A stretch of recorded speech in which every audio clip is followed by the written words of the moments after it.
सो मूल्यांकन के प्रतिमान, पैटर्न ऑफ इवेल्युएशन क्या है, जो हमने अभी पिछला पढ़ा हुआ उसमें भी पढ़ा था। योगात्मक मूल्यांकन, निर्माणात्मक मूल्यांकन, और third one is a diagnostic. Diagnostic को हिंदी में दैट वन इज आकलन, सॉरी, नैदानिक मूल्यांकन या निदानात्मक मूल्यांकन। तो ये तीनों चीजें हमने पिछले लेक्चर में पढ़ा।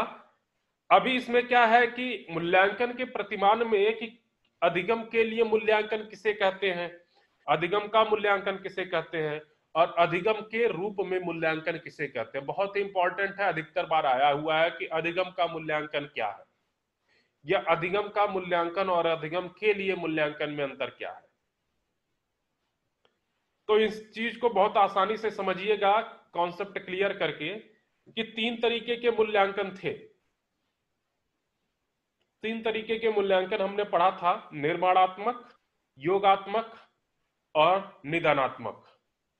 तो पहले हमने जो निर्माणात्मक मूल्यांकन पढ़ा था, तो निर्माणात्मक मूल्यांकन हमारा अधिगम के लिए मूल्यांकन है। हमने उसमें पढ़ा था कि जब हम आपको पढ़ा रहे हैं तो बीच बीच में आपसे क्वेश्चन पूछ करके मैं आपके बारे में सोच लूंगा कि आप कितना सीख रहे हैं।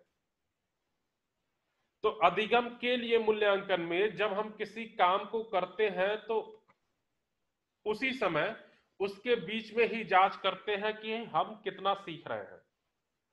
जब हम किसी काम को कार्य करते हैं तो उसी के बीच में हम ये जांच कर लेते हैं कि कितना सीख रहे हैं, काम करने के बीच में ही। तो ये हुआ अधिगम के लिए मूल्यांकन। एग्जाम्पल के तौर पे जब हम खाना बना रहे हैं तो खाना बनाने के बीच में ही अगर हम ये टेस्ट कर लें कि कितना नमक पड़ा हुआ है, तो हम ये लास्ट में कह सकते हैं, या लास्ट में हम नमक के लेवल को अच्छी तरीके से माप सकते हैं। लेकिन अगर मैं खाना बनाते समय ही नमक टेस्ट नहीं किया तो लास्ट में या तो कम होगा या ज्यादा होगा, या फिर आप एक्सपर्ट हैं तो ठीक है। लेकिन अगर मैं जो काम कर रहा हूं उसी के बीच में मैं चेकिंग कर ले रहा हूं, इवेल्युएशन कर ले रहा हूं या मूल्यांकन कर ले रहा हूं, तो वो अधिगम के लिए मूल्यांकन है, और इसको हम बोलते हैं निर्माणात्मक मूल्यांकन। तो यहाँ पे बीच में मैंने एक थोड़ा सा ट्रिक बनाने की कोशिश किया है कि ये है कि बीच में निर्माण के लिए, बीच में निर्माण के लिए बस आप लोगों को ये समझना है कि ये सारे ट्रिक केवल अधिगम और मूल्यांकन के लिए है। तो अधिगम और मूल्यांकन में हमारा तीन है कि अधिगम के लिए मूल्यांकन, दूसरा है अधिगम का मूल्यांकन, और तीसरा है अधिगम के रूप में मूल्यांकन। तीनों अलग अलग चीजें हैं, अधिगम के लिए, अधिगम का, और अधिगम के रूप में। तो पहला था अधिगम के लिए, तो यहां पे कीवर्ड ये नोट करिएगा, लिए। तो यहां से आया, और अधिगम के लिए कहां पे होता है, बीच में। जब हम कोई काम कर रहे हैं तो बीच में ही। और इसको किस नाम से जानते हैं, निर्माणात्मक मूल्यांकन। तो इसी को हमने बोला कि बीच में मतलब काम करने के बीच में निर्माण, निर्माण मीन्स निर्माणात्मक मूल्यांकन के लिए, बीच में निर्माण के लिए।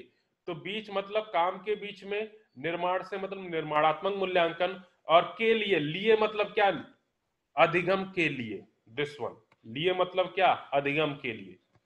तो बीच में निर्माण के लिए, इससे आप लोग, ये कीवर्ड है, इसे ये समझिए कि लिए मतलब आ जाएगा अधिगम के लिए मूल्यांकन, और अधिगम के लिए मूल्यांकन को हम निर्माणात्मक मूल्यांकन कहते हैं। और ये कब होता है, जब हम किसी काम के बीच में अपना मूल्यांकन करते हैं तो वो हमारा अधिगम के लिए मूल्यांकन होता है। नेक्स्ट वन है अधिगम का मूल्यांकन। तो अधिगम का मूल्यांकन जिसको हम समेटिव इवेल्युएशंस बोलते थे, या जिसको अंतिम मूल्यांकन कहते थे। तो अधिगम का मूल्यांकन, अधिगम मतलब सीखना, तो जो हमने सीखा उसका मूल्यांकन करना है। जो हमने सीखा उसका मूल्यांकन कब होगा, सत्र के अंत में होगा, जब हम अपना फाइनल पेपर देने जा रहे होंगे।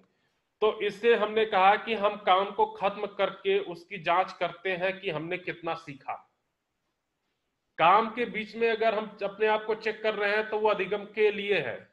काम खत्म करने के बाद जो हम अपने आप का इवेल्युएशन कर रहे हैं तो वो है हमारा अधिगम का मूल्यांकन, जो हमने सीखा उसका मूल्यांकन। और इसके लिए हमने लिखा खत्म होने पर योगात्मक मूल्यांकन होगा। योगात्मक मूल्यांकन कब होगा, खत्म होने पर। तो यहां से देखिए, खत्म मतलब हम काम को खत्म करने के बाद उसका मूल्यांकन करते हैं, मतलब कोई भी काम कंप्लीट होने के बाद उसका मूल्यांकन करते हैं, तो काम खत्म होने के बाद मूल्यांकन होगा, और वो मूल्यांकन कैसा मूल्यांकन होगा? योगात्मक मूल्यांकन होगा। ठीक है, तो अधिगम का मूल्यांकन कब होगा? काम खत्म होने के बाद योगात्मक मूल्यांकन होगा। तो खत्म काम हमने फिनिश किया, फिनिश करने पे जो मूल्यांकन होता है वो योगात्मक मूल्यांकन होता है, और ये जाना जाएगा अधिगम का मूल्यांकन। एंड तीसरा है कि अधिगम के रूप में मूल्यांकन। पहला था अधिगम के लिए, दूसरा था अधिगम का, तीसरा है अधिगम के रूप में। तो अधिगम के रूप में हमने क्या बताया कि निदानात्मक होता है। निदानात्मक मतलब आप पहले डायग्नोस करते हो, या बीइंग अ टीचर मैं डायग्नोस कर रहा हूं कि आपको समझने में क्या प्रॉब्लम हो रही है, तो वो अधिगम के रूप में मूल्यांकन है। आप अधिगम करते चले जा रहे हैं और बीच में मैं आपके अधिगम के बीच में जो समस्या उत्पन्न हो रही है उसको मैं डायग्नोस करता चला जा रहा हूं। तो अधिगम के रूप में मूल्यांकन दैनिक मूल्यांकन पर आधारित है। छात्र अपने अधिगम और अन्य लोगों के अधिगम के बारे में गुणवत्तापूर्ण सूचना उत्पन्न करने के लिए अधिक दायित्व लेते हैं।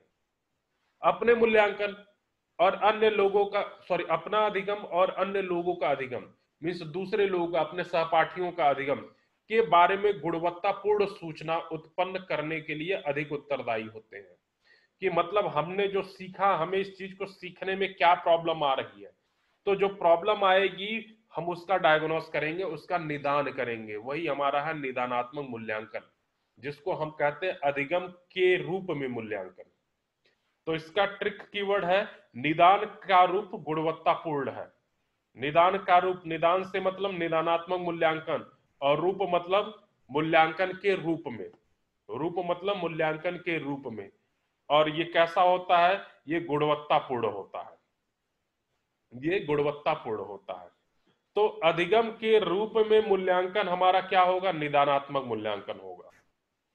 और अपने और अन्य लोगों के बारे में गुणवत्तापूर्ण सूचना उत्पन्न कराना है, गुणवत्तापूर्ण सूचना उत्पन्न कराना है।